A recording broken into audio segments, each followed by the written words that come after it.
তাণ্ডব সিনেমার পোস্টার ছিঁড়ে ফেলেছে আউলিয়াবাদ। টাঙ্গাইলে তাণ্ডব সিনেমা প্রদর্শন বন্ধ করতে বাধ্য হয়েছেন আয়োজকরা।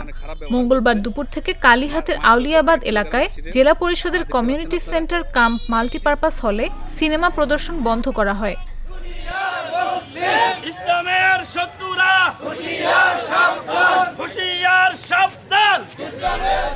এর আগে শুক্রবার পার্কি ইউনিয়নের ওলামা পরিষদের নেতারা বিক্ষোভ মিছিল করেন।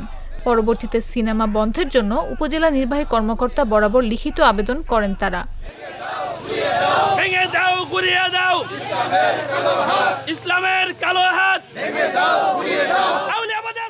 স্থানীয় কামরুজ্জামান সাইফুল ও সাজু মেহেদীর নেতৃত্বে জেলা পরিষদের কমিউনিটি সেন্টার কাম মাল্টিপারপাস ভাড়া নিয়ে তাণ্ডব সিনেমা প্রদর্শন আয়োজন করা হয়।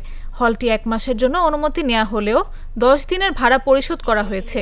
ঈদের দিন থেকে কালীহাতের আউলিয়াবাদ সহ সারা দেশের 132টি প্রেক্ষাগৃহে চলছে ছবিটি।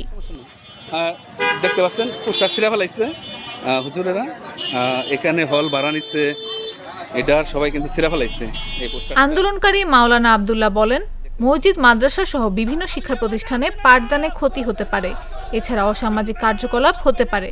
সেজন্য হলটি বন্ধের জন্য বিক্ষোভ মিছিল ও স্মারকলিপি দেয়া হয়। আয়োজক সাজু মেহেদী বলেন, কমিউনিটি সেন্টারের এসি সার্ভিস, টিকিট প্রিন্ট ও স্বেচ্ছাসেবক নিয়োগ দেওয়া হয়েছিল। সব মিলিয়ে আমাদের 9 লাখ টাকার বেশি খরচ হয়েছে। আমরা সব মিলিয়ে 2.5 দিনের মতো ছবি চালাতে পেরেছি। ভালো সাড়া পাচ্ছিলাম।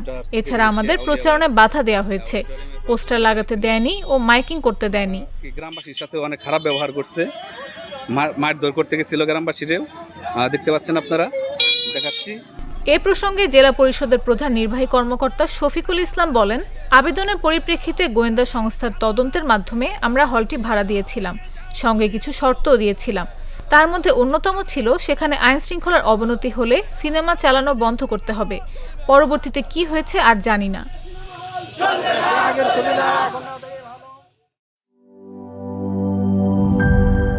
এই ঈদে জামা জুতো অ্যাক্সেসরিজের ডিসকাউন্ট।